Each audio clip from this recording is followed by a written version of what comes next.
Tėvas prieš mirtį pasakė sūnui: šį laikrodį man padovanojo tavo senelis ir jam yra daugiau nei 200 metų.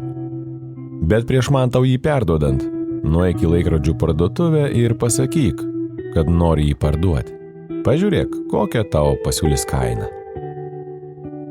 Sūnus nuėjo ir grįžęs pasakė tėvui, jog laikrodininkas pasiūlė $5, nes laikrodis senas. Tuomet tėvas paprašė nueiti į kavinę. Grįžęs sūnus pasakė, jog ir ten jam pasiūlė už laikrodį $5. O dabar, sūnau, nueik į muziejų ir parodyk jam šį laikrodį.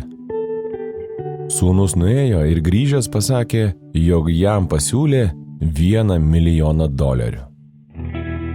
Tėvas paaiškino: aš norėjau padėti tau suprasti, kad tinkamoje vietoje tave vertins tinkamai.